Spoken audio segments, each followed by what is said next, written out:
Hi, welcome to Organize Anything with 5S. In this course, we're going to talk about everything organization using the 5S tool from our Lean toolset.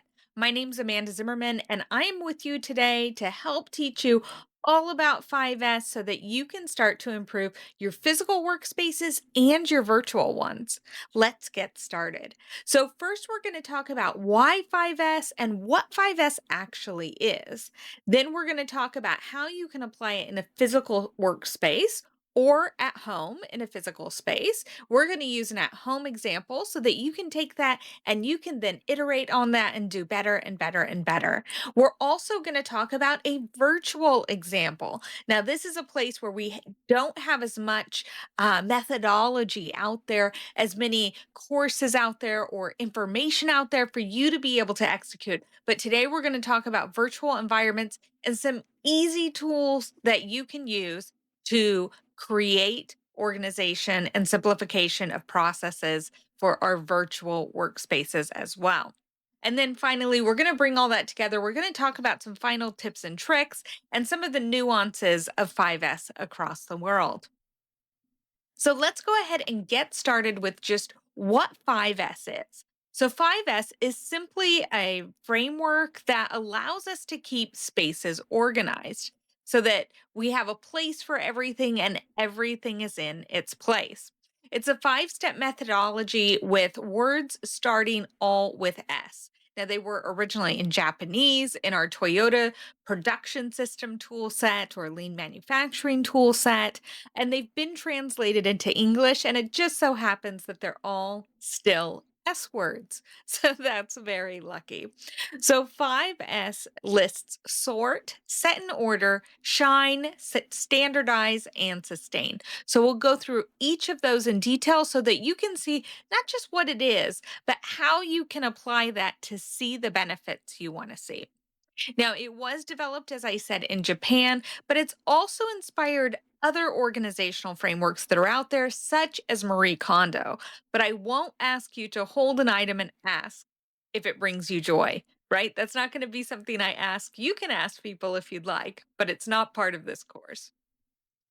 So, why would you want to use 5S? So, you would want to use 5S because it reduces work in progress, it increases throughput, it reduces costs, and it's easier to identify problems. There's also some other side benefits here that we don't specifically call out in this slide, and that is safety. It also increases the safety. So, if we think about our workspaces and all the different things that could be in them, each time we have to rifle through something or open a drawer or move around, that's an extra step in our process.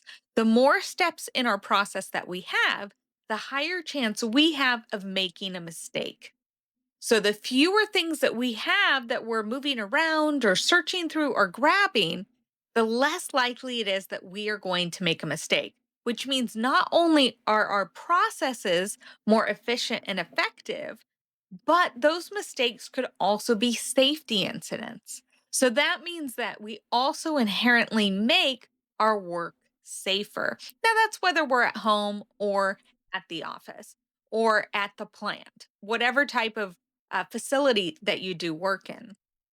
There's another reason why I get passionate about 5S and why we're starting with 5S in our YouTube courses. Now, we're starting with 5S because when people change their physical environments or virtual, when we change the spaces that we work in, we automatically have to learn new processes.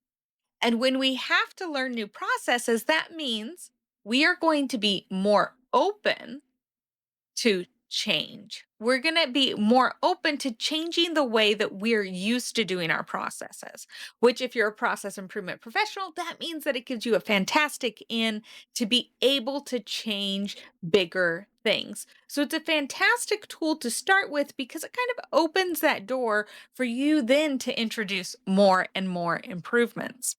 Now, when we're thinking about 5S, when we're thinking about using this tool, one of the big mind shifts that you need to take on is what we're going to talk about in terms of the things in the space around you is going to be about what do you need? What do you need to complete the job? Not what you want, not what you like, not what your favorite picture is, not your favorite books, but what do you need to complete your work? And that's what we're going to focus on throughout this course is looking at how we organize and identify the things that we need to complete the processes that we have these items for, right? So, this is one of the most important foundational steps in continuous improvement. If you watch today's course, you should be able to go out right afterwards and organize something and start using 5S, which means you're starting to get experience in continuous improvement or Lean Six Sigma all for free as part of this course. So, let's go ahead and talk a little bit more about how this came to be. So, my name is Amanda Zimmerman, and I lead Beautiful Opportunities Consulting. And what we do is we look at every challenge as an opportunity to improve, and we help you create thriving process improvement teams. Now, I've had the chance to work all over the world in a variety of different industries. So, I know that whether I'm in Antarctica or an oil field in Angola, that I can use these tools to make our processes better, or even at home, right? I know because I've done it and I've seen it. So, what is 5S? 5S is sort, set in order, shine, standardize, and sustain. Sometimes you'll see that people use different words for these 5S's, but they still follow the same sequence. So if they have a different word for sort or set in order, that's okay. This information next to it is still going to be the same. So you're still going to be asking those same questions. They've just chosen a different word. Like I said before, it was in Japanese. Those were 5S's. Then they bring it over to English. And now we're trying to make these words with English words. So, the first thing that you're going to do, the first thing before you get started with anything, the first thing is going to be taking pictures. So, before you even get started, I want you to take a moment and go out and take a bunch of photos, whether that's screenshots or pictures of a physical space. Go take a bunch of photos. Whichever photo you missed is probably the one that has the coolest change at the end. So, make sure you get lots of photos so that we can see that before and after. That helps with the momentum and the sharing. Uh, when you do this and it's successful, you want to show people. So get that before and after photo. Make sure that you take those. All right. So you've taken your photos, you've decided that this is something that you want to work on. The first question that we're going to ask in sort is what belongs in my workspace? What belongs in my workspace that I need to do my job, right? Whatever this process is, whatever activity it is, whether it's at work or at home, what belongs there for me to be able to do this activity? But the second action is going to be grouping those like items. Then you're going to take out anything from that that is going to be trash. So if it doesn't seem like it goes, like that extra paper or those extra bags that are wrapping, we can throw those away. Get those out. Now, it's inevitable that you're going to identify some things that you're not sure. And these unknowns are going to be something that you want to go ahead and take a look at so that you decide whether or not you're going to keep them. We call these red tags. So you can create a red tag area, and essentially anything with that tag or a sticker on it indicates that we are going to get rid of it at a certain point of time. So once that point of time comes, if nobody has used it and removed that sticker or removed it from the red tag area, we're going to get rid of it. Okay, so this is also your opportunity to go ahead and mark any of those red tag items, create a red tag area, and create that expectation that in a month or in 8 weeks, if anything is still there, it's going, it's gone. Because it's inevitable that we're not sure on some items, especially at work. So, in sort, we're going to be asking that question what belongs in my workspace so that we can reduce searching through unnecessary items. Then we're going to set an order. And that's when we're going to ask that question how often is it used? So, what frequency are you using it? Then we're going to look at all of those items we have. We're going to organize them by frequency of use. We're going to consider the order that we use them in. So, what's the process that we use them in?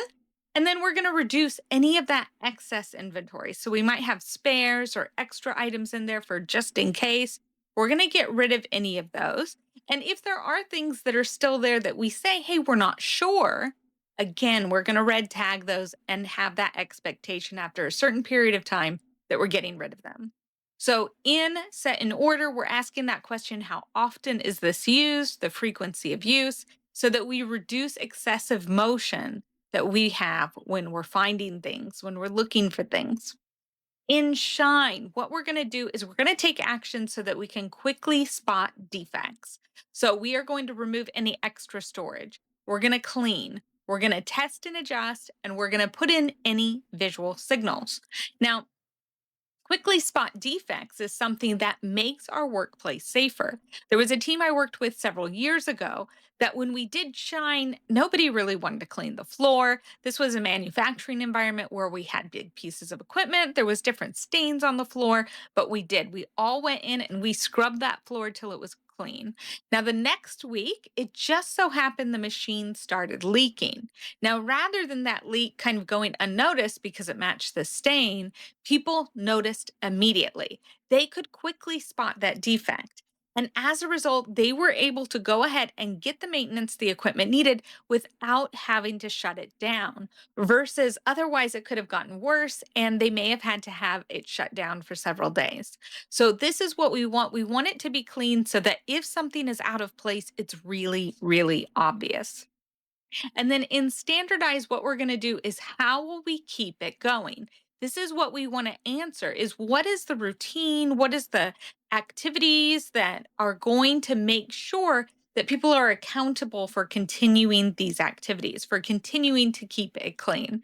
So audit or inspection, maybe frequency, assigning ownership. So we want to reduce the chance that people won't know how to sustain this process. Now, by far the hardest thing, as you probably know, is sustain. So sustain's just about keeping it going. Don't let it stop. So you're going to work that plan that you found in Standardize. And that is the 5S. Those are the activities. Now, I know most of these you've done before. All of us have cleaned our room or cleaned a space at some point in time. So let's make sure that we're doing this in sequence and checking all those boxes so we get the most out of those organizing activities. Next, what we're going to do is we're going to go ahead and look at one of those physical examples, and then we'll look at a virtual one. Now, I have a 3-month old and I have a diaper bag. So, as a first time mom, it's a whole thing to try to figure out. And I found that it's really not working for me. So, we're going to go through an example using that diaper bag. Now, as you go out as process improvement professionals, I promise you, actual examples are going to be the best way for you to actually showcase these tools. And that's why I want to do something that's real, that you can see, but also is small and simple at home, because I want you to test this out after you finish the course. The second one is going to be about my laptop desktop. So, organizing that desktop. And those are the two examples that we're going to go through in the next part of our course.